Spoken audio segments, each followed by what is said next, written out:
First thing, of course, that you want to do is make sure that your firearm is empty. Disassemble the slide.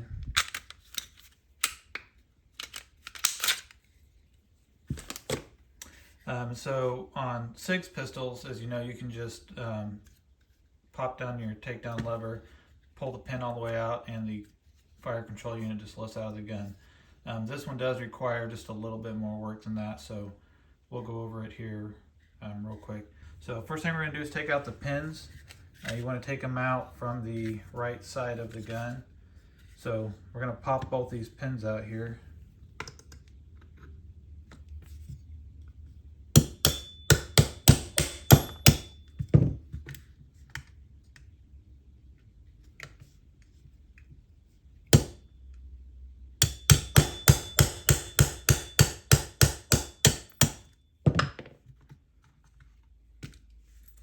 There's our two pins. And put those to the side. So the next thing you need to do is take out your slide release lever when you're taking down your gun. It's spring loaded. There's basically a spring underneath it pushing up on it. So you just need to hold that spring down while you push sideways on the lever, and it will slide out of the groove here. So if you can see down inside here, here's that spring that pushes up. I'll see if I can do this with the camera in the way. So you want to push down on this lever.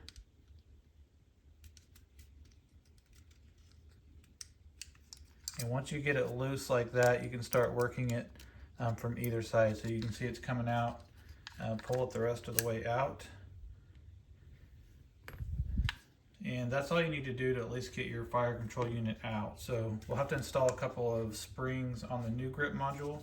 But at this point, you can lift this right out of the gun.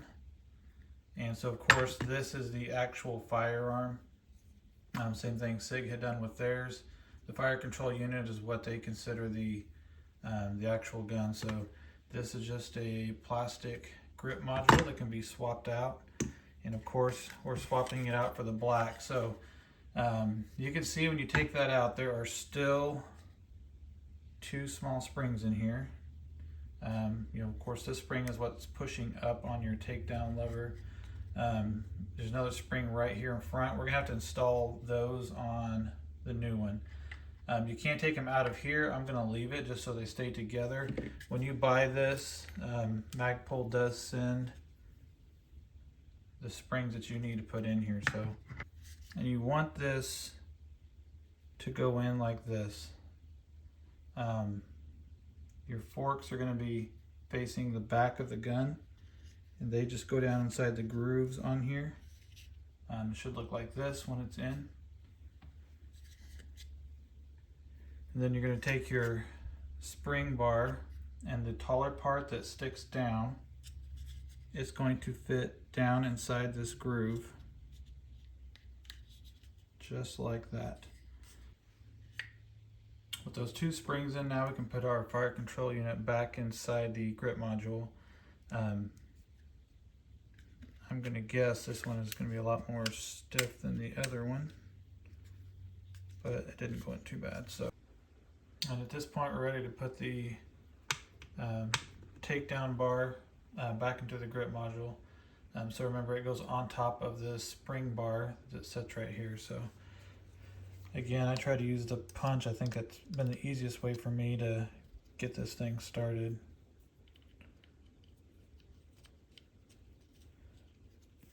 And once you get on top of that spring bar, it should snap in place.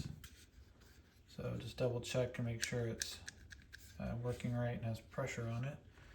And then we can put in the two pins and we'll be finished. So first one, the larger pin, I start with the U shape facing up.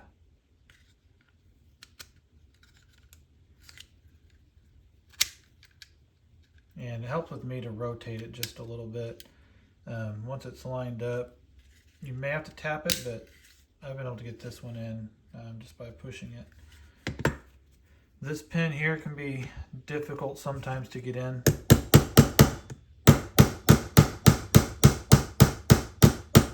This one's going. If it gets stuck at all, you may have a little bit of pressure right here on your fire control unit, you might need to pull back on it just a little bit, and I found that helps if it's not going in.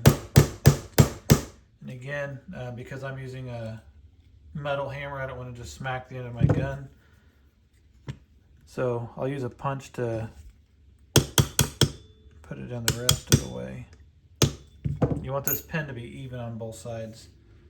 So check both sides, and if you have to, you can back this off. See, I've got it sticking out just a little bit right here.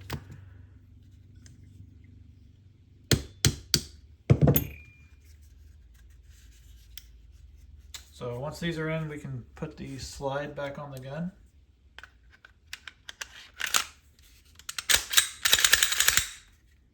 And we now have a black grip module on the RXM.